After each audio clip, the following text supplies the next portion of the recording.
সবাই কেমন আছেন? আমরা পরীক্ষা নাম্বার 3 সেটার আমরা উত্তরগুলো দেখার চেষ্টা করব যে আমরা কোনগুলো আমরা ঠিক করেছি, কোনগুলো সঠিক উত্তর হবে। তো দেখেন, প্রথম প্রশ্নটা ছিল নো ফ্লাই জোন এটা কোন দেশে অবস্থিত। এটা হচ্ছে আপনার খ নাম্বারটা, যারা খ নম্বর উত্তর করেছেন তাদেরটা হয়েছে ইরাকে এটা অবস্থিত। নো ফ্লাই জোন কোথায় অবস্থিত? এটা হচ্ছে ইরাকে অবস্থিত। তারপর দেখেন, দ্বিতীয় নম্বর প্রশ্ন ছিল আজকের আইডিবি এর সদর দপ্তর কোথায়। আইডিবি এর সদর দপ্তর হলো জেদ্দা। আইডিবি এর সদর দপ্তর জেদ্দা। তারপর আমরা 3 নম্বর প্রশ্ন দেখি। এখানে 3 নম্বর প্রশ্ন ছিল নরওয়ে এবং ডেনমার্কের মুদ্রার নাম কি। নরওয়ে এবং ডেনমার্কের মুদ্রার নাম একই ধরনের, অর্থাৎ একই নাম। তো এটা কোনটা ছিল? এটার উত্তর হবে হচ্ছে ক্রোন। ক নাম্বারটা উত্তর হবে ক্রোন। তারপর আমরা 4 নম্বর প্রশ্ন দেখি পিএলও এর সদর দপ্তর কোথায়।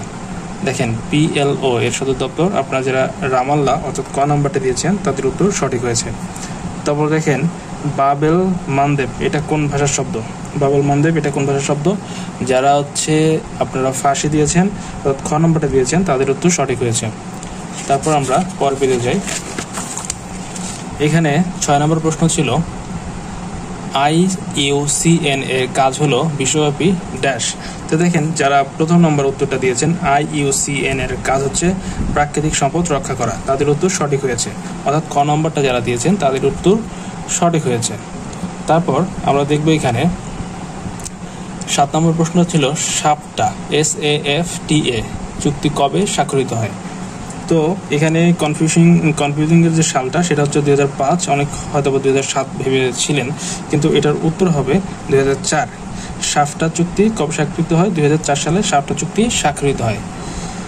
তারপর দেখেন, এখানে 8 নম্বর প্রশ্নটা অনেক ইন্টারেস্টিং এবং এটা অনেক পরীক্ষায় আসার মতো একটা প্রশ্ন। এখানে দেখেন, that's one small step for a man on giant leap for mankind উক্তিটি কোন বিখ্যাত ব্যক্তির। দেখেন, এখানে 4 জন বিখ্যাত ব্যক্তি রয়েছে, তার মধ্যে এটার উত্তর হবে গ নাম্বার, অর্থাৎ নীল আর্মস্ট্রং। উনি যখন আপনার প্রথম চাঁদে অবতরণ করেন, এটা 1969 সালে, তখন তিনি এই উক্তিটা করেন যে চাঁদে একজন মানুষের এটা হয়তো বা প্রথম কোনো পদক্ষেপ বা প্রথম কোনো যাত্রা, কিন্তু এটা সমগ্র মানব জাতির জন্য একটা বৃহৎ জিনিস বা বৃহৎ বিষয়, তিনি এরকম একটা কথা বলেছেন। তারপর দেখেন, 9 নম্বর প্রশ্নটি ছিল ENRON ইনরন কি। তো দেখেন, এখানে আপনার 4টা প্রশ্নের উত্তর, 4টা অপশন রয়েছে। তো তার মধ্যে যারা গ নাম্বারটা দিয়েছেন, এনরন হচ্ছে একটি বৃহত্তম দেউলিয়া ঘোষিত জ্বালানি কোম্পানি। এটা হচ্ছে আমেরিকা অর্থাৎ US এর একটা কোম্পানি ছিল এনরন, যারা আপনার বৃহত্তম জ্বালানি কোম্পানি ছিল। কিন্তু পরবর্তী দেখা যায় তারা তাদের অর্থনৈতিক যে মন্দা বা অর্থনৈতিক যে দুরবস্থা, যেটার কারণে তারা পরবর্তী দেউলিয়া তারা নিজেদের ঘোষণা করে অথবা তাদের ঘোষণা করা হয়। তারপর দেখেন, পরের পেজে আমরা যাই। এখানে ওপেক এটা কত সালে গঠিত হয়। এটা আপনারা যারা 1960 দিয়েছেন তাদের উত্তর সঠিক হয়েছে। ওপেক কত সালে গঠিত হয়? 1960 সালে। তারপর দেখেন, এই প্রশ্নটা অনেক পরীক্ষাতে এসে থাকে, যারা আপনারা এটার উত্তর সঠিক দিয়েছেন তারা আশা করছি মার্ক পাবেন। এখানে দেখেন, নাগার্নো কারাবাখ কোন দুটি দেশের করিডোর।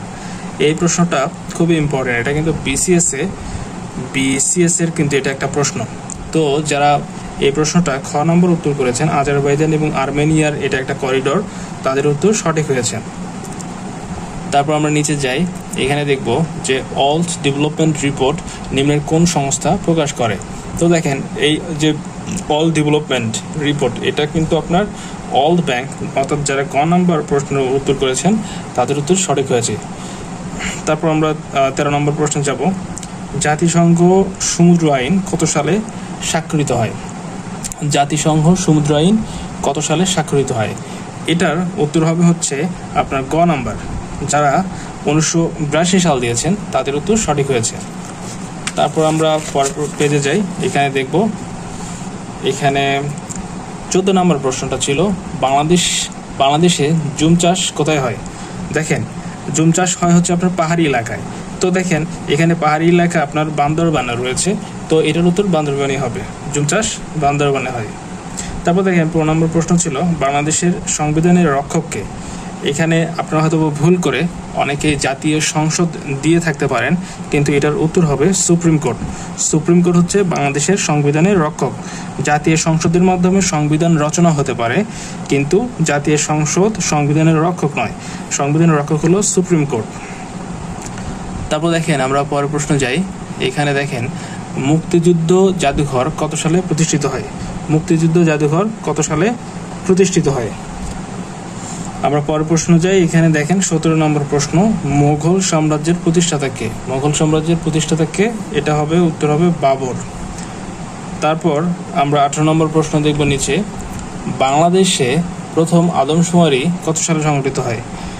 যারা 1974 সাল উত্তর করেছেন, অর্থাৎ ক নম্বর উত্তর করেছেন, তাদের উত্তর সঠিক হয়েছে। এরপর লাস্টের যে দুইটা প্রশ্ন আমরা দেখব এখানে, যে বাংলাদেশের মোট সীমান্তবর্তী জেলা কতটি? বাংলাদেশের মোট সীমান্তবর্তী জেলা কতটি? এটা যারা উত্তর করেছেন 32টি, অর্থাৎ গ নম্বর উত্তর করেছেন, তাদেরটা সঠিক হয়েছে। বাংলাদেশের মোট সীমান্তবর্তী জেলা হচ্ছে 32টি। ভারতের সাথে রয়েছে 30টি। তো দেখেন 20 নম্বর প্রশ্ন, পার্বত্য চট্টগ্রাম শান্তি চুক্তি কত সালে স্বাক্ষরিত হয়? প্রশ্নটা খুবই ইম্পর্টেন্ট, এই প্রশ্নটা এসে থাকে বিভিন্ন পরীক্ষাতে। তো এটা দেখেন, এটার উত্তর হবে 1997 সাল। 1997 সাল পার্বত্য চট্টগ্রাম শান্তি চুক্তি কত সালে স্বাক্ষরিত হয়? 1997 সাল। তো এই ছিল আমাদের 3 নাম্বার এক্সাম নাম্বার 3-এর আমাদের প্রশ্ন এবং সেটার উত্তর। তো যারা পরীক্ষায় অংশগ্রহণ করেছেন তাদের সবাইকে আমার অভিনন্দন, যে আপনারা পরীক্ষাগুলোতে নিয়মিত অংশগ্রহণ করছেন এবং এতে করে আপনাদের নিজেদের যে দুর্বলতা সেটা প্রকাশ পাচ্ছে, কোথায় আপনারা সবল সেটাও কিন্তু আপনাদের এই পরীক্ষা দেওয়ার মাধ্যমে প্রকাশ পাচ্ছে। তো সুতরাং যত বেশি পরীক্ষা দেবেন সেটা আপনাদের নিজেদের জন্যই ভালো। সবাই ভালো থাকবেন। আল্লাহ হাফিজ।